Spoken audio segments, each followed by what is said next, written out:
Welcome to Hope and Heresy, Life on the Religious Left, where we wrestle with contemporary issues using history and theology as our guides. Our task is to reclaim religion for everyday people who want to live meaningfully without letting arbitrary doctrine or oppressive religious practice prevent us from asking big questions about our complicated world. I'm Reverend Sarah Lenzi. And I'm Reverend Peggy Clarke, and we're Unitarian Universalist ministers broadcasting from Community Church of New York, here in New York City.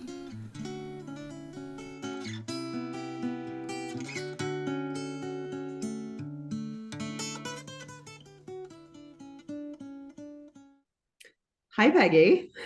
Hi, Sarah. Yeah, here we are wrapping up our latest season of Hope and Heresy.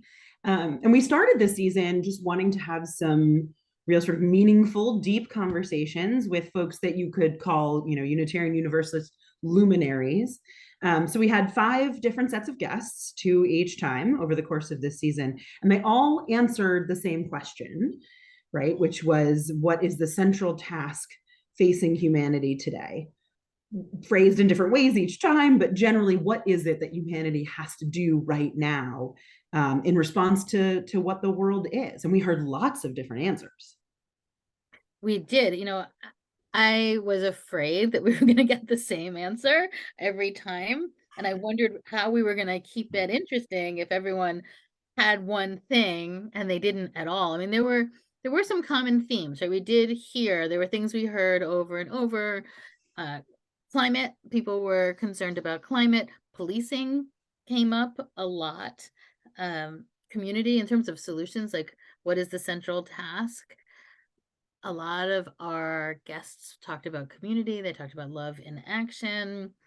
And interestingly, across, different groups, they talked about like care and trauma and what inclusion really looks like, and they came at it from different perspectives, like generational trauma, about racial trauma, about different ways that we expand and include and heal together. So that was interesting to me. Yeah, it really, there were clear themes. I think what was most interesting to me is that we also heard a really wide range of, like, here is a really concrete, practical thing we need, right? Like a new type of battery, right?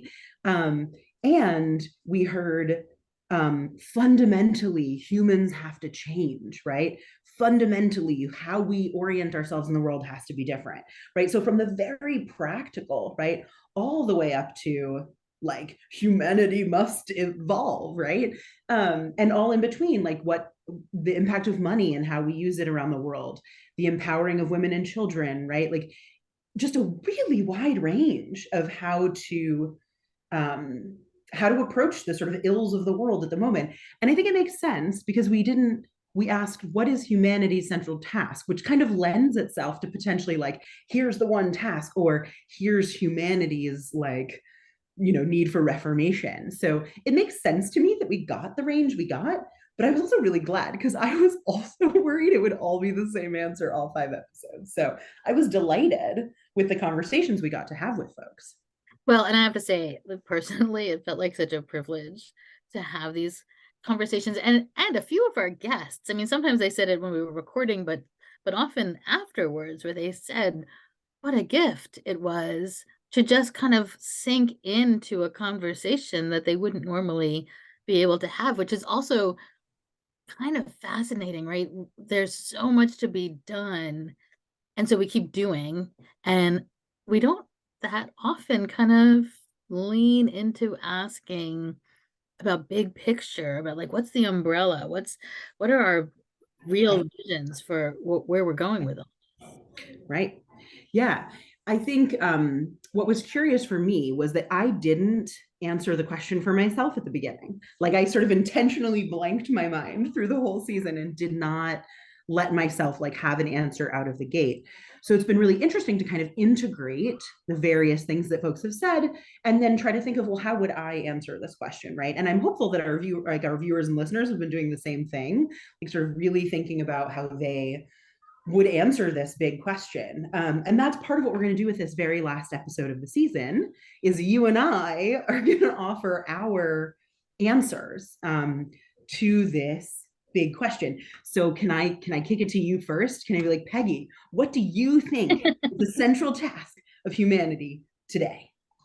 So when we started this, I didn't do what you did, right? I actually answered it for myself because I wanted to know what I in part I wanted to know if it was a fair question. Like, could I actually answer this?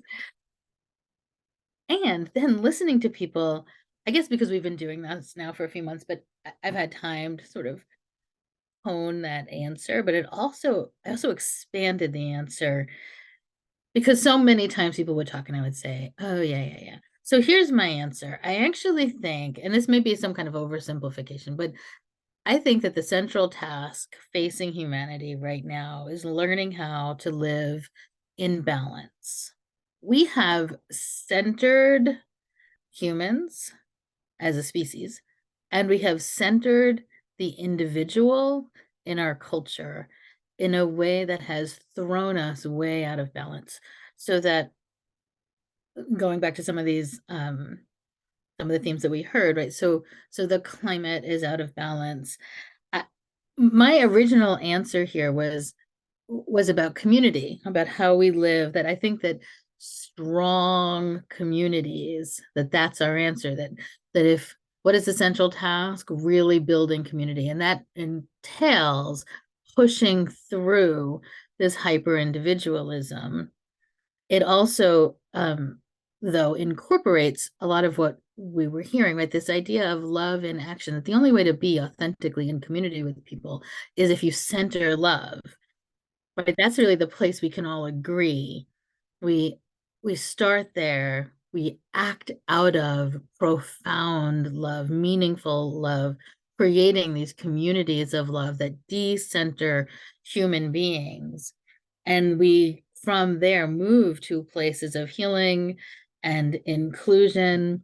And then I just want to highlight one particular thing that Rosemary Bray McNutt said, which is about altering our capacity for change.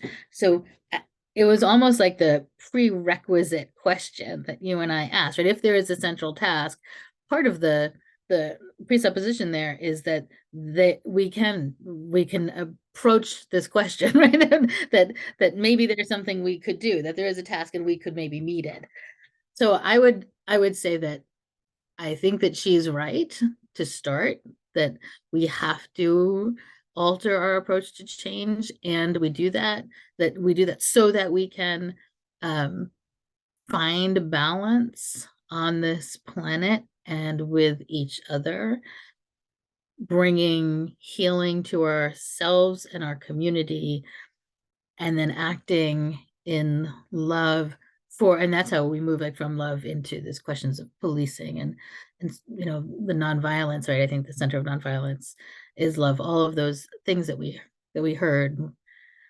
So what about you? Well, first, can I like ask something first about yours? Oh, yeah. Because one of the things that you said, which I mean, look, no surprise, like, spoiler, we have quite similar answers, it turns out. But my question is, you were talking about, like, decentering, right, humanity, which, like, yes, A plus. But the question of, like, strengthening small community, right, as a way of decentering humans. And I think it's really interesting because I would sort of have argued that, like, and I'm not against, obviously, the cultivation of, like, strong local community, but that strong local human community decenters the individual, but doesn't necessarily do the work of decentering the human, right? That, like, you can totally have, like, a really wonderfully supportive, deeply engaged congregation that is still centering humans, as opposed to, right, that's decentering the individual, but still centering humans. Now I know you, so I know that, like, you're invested deeply, right, in decentering humans and reintegrating Earth and its creatures, and right. So I guess the question of, like, how do we ensure that our small, strong local communities are not still privileging humanity, but are also, do you see what I mean? Oh, yeah. And it's funny because because you're right, in some way, like, it's the way my brain works. I am actually sitting right now at a desk with a laptop, but behind me is this huge window that looks out on all these trees and a pond, and And when I work, my community is like me and my family behind me and the dogs beside me, and then all of the creatures that are on the other side, countless creatures on the other side of this window.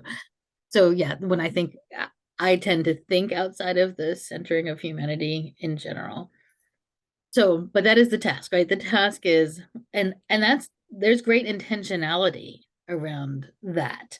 You have to make a point of noting the world. And part of it is we have to do this with and for each other. Yeah. So always stretching ourselves to ask who's included in all our decisions, who's included, someone was talking about moving resources, right? What is the effect of all the how we move our resources? We talk about the front line. Is the planet on the front line? Right. So which isn't to say that we devalue the humans on the front line, but that we live in balance with them, that we have to shift all of our sense of ourselves very intentionally. And I think that's the work. Yeah, it's funny, right? I have a couple of my kids are like desperately love animals, right? And like the creatures of the earth. And it has actually been an effort to get them to stop viewing humans as like horrible, you like their orientation from the time they were little, a couple of them has been like, humans are awful, they've destroyed everything, we should all disappear because animals are better. And it's like, how do you find, right, that space in between, right? And that's sort of the extremism of childhood too, but it's an interesting, that question of balance and how we is really interesting, right? How we sort of recenter other things, but don't also then totally devalue humanity itself, right? Like, yeah. Well, and I would so love, I have to say that the idea of being in a community that wanted to do that wanted to shift into functioning as a single body in balance with each other and earth, like that would be the most energizing work for me. I would stop everything to be part of that. Become part of that. Yeah. Yeah. So what would your answer be? So unsurprisingly, right, there's overlaps to your answer and there's overlaps to the folks that we've spoken to. For me, I erred on the side of like big kind of fundamental change, right? Because my position, I think, I'm going to float it. We'll see how I feel about it after I say it. My position is that a lot of the practical things we need to do won't happen until there's some fundamental changes in human sort of self-understanding in a way. Right? In other words, like we can argue against individualism and capitalism and all of these things, but those are like extremely strong, super sort of we're socialized this way. And I will acknowledge right now, I'm coming from a American Western perspective. So some of the things that I'm saying, like I come out of my context, right? But that in order to get us away from sort of the nationalism and the capitalism and the selfishness, there has to be, I think, a much more sort of fundamental reorientation of humans. So what I wrote down in my little page of notes was that I think that the fundamental thing we need to do is not only reconnect to each other, right? Like I agree with you about sort of the leaning harder into our interdependence as humans, but also as creatures of earth, but also to recall, relearn, learn for the first time, our own humility, right? That like, so this, and I will confess, I preach about it a lot, but that kind of the largeness and the smallness of humanity, right? So, I've been thinking a lot as all of the James Webb Telescope images have come out, and like we talk all the time about how like the very stuff of our humanness is the same stuff that is, billions of miles away out in the galaxy. And I think that it's that piece that we're too often missing, is that like I am both powerful and I am the tiniest, most meaningless speck of nothingness in the vast context of the universe, right? And that if we had a better grasp of the brevity of our lives, if we had a better grasp of our place in the universe, in all of existence, in all of creation, right, that both honored our power and our strength and our capacity to create, but also honored like there's so much else, right?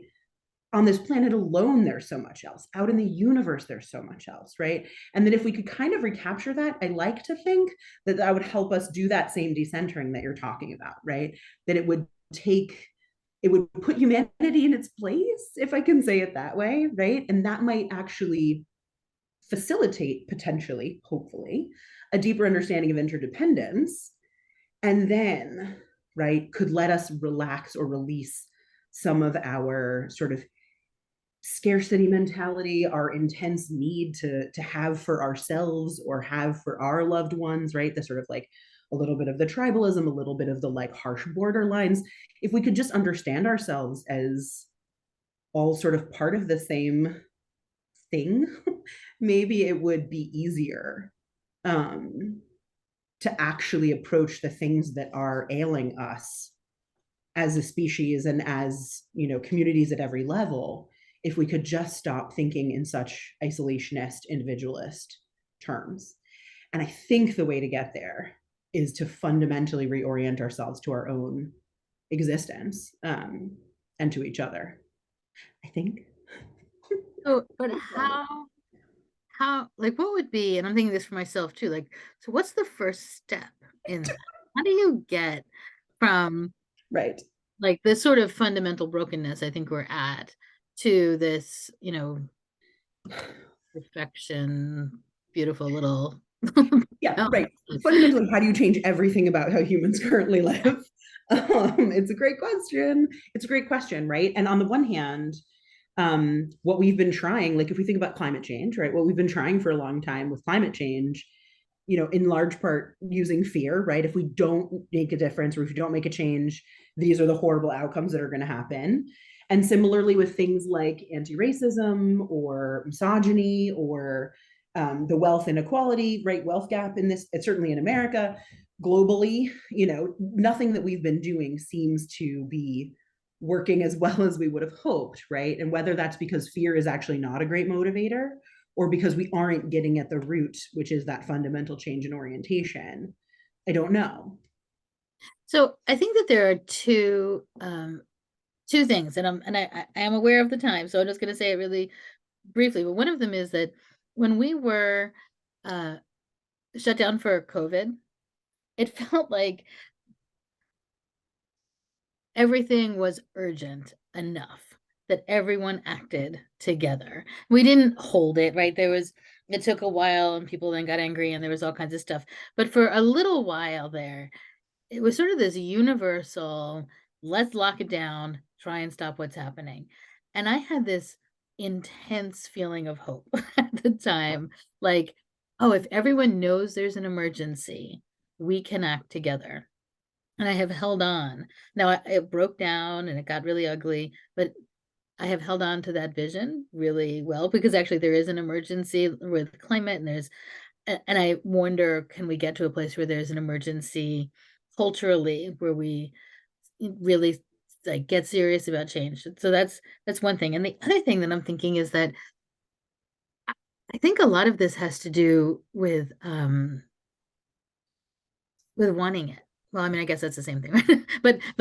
but individual. So the big picture, how does everything change because everyone wants it at the same time? But also, there's this way in which individual people can say, "I am going to make this change. I'm going to build one relationship. I'm going to shift towards healing, and see what happens."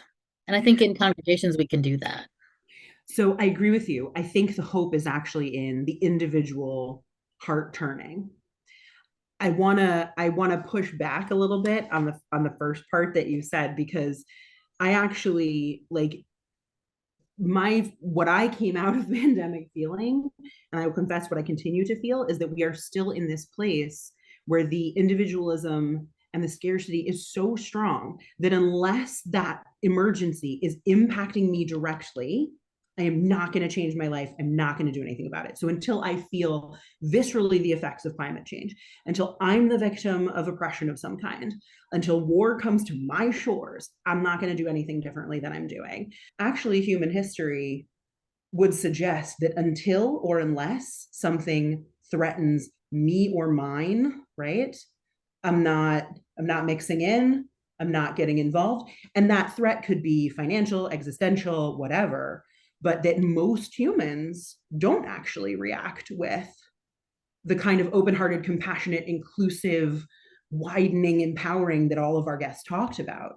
And so it's like, how do you get people to stop only, how do you get the apathy to stop, right? And get people to react when it isn't just like how do you get them to react if it isn't affecting them personally? And I think you're right. You have to just have it be one person by one person by one person, right? And that like slowly, hopefully that has a rippling, empowering effect across small communities across the world, right? Am I being too pessimistic, Peggy? No, no. And I hear you. And yes, we still live this hyper individualistic, and it almost makes me sad that what we're saying is what we need is an individual turn to the whole. But there are two other things. One is this idea that God is becoming, which I think is very powerful for me in this moment. And the other is that I think we can actually do this communally in communities that already exist. And I really do think congregations, I know I've said it before, but I think that at their best, congregations can be sources of wild transformation. And when communities come together, communities that already exist like that, where people don't have the challenges you might have with, say, like in a school district or in your neighborhood, but in a congregation where people are already in some way living, on the same page or out of the same stories, that there's a way to say, how do we together make this turn toward love, decenter self, decenter humans, and shift into balance? And had like, but I also really, I believe in evolution. So I think, clearly the human race is not as evolved as we need to be, and we may be outliving our capacity, right? We may have actually done such damage to this platform for our living that we will no longer be able to survive. And that is what happens to species, and that may be what has happened to us. And I don't think it'll be too long, frankly, before we know the answer to that question.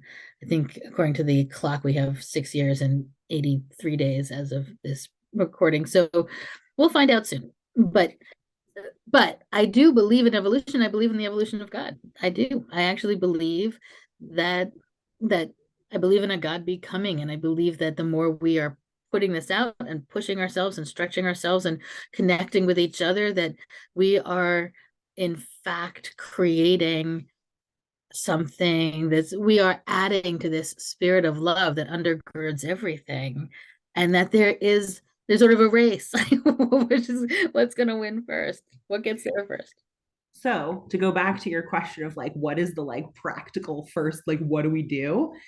Everyone should join a congregation or like a small group of people doing a good thing, right? Like, I mean, that's fundamentally part of what we're saying. And it certainly was echoed in some of our guests too, right? That like intentional cultivation of community is the thing that's going to help you transform, right? And we've said this to each other before that, there's a lot you can do on your own for your spirit and your beliefs and your meditation and all of that, but that actually that evolution, that transformation is best done in community. So it doesn't have to be a UU congregation, but somewhere where you're being partnered and supported and companioned on the journey, because part of the journey is actually connecting to others and increasing that love and increasing that compassion and understanding. So maybe that's the first step.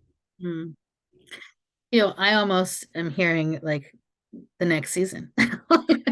maybe the next season is like unpacking it all, like taking all the answers that everyone gave and trying to work through like what are the real next steps here? What really has to happen?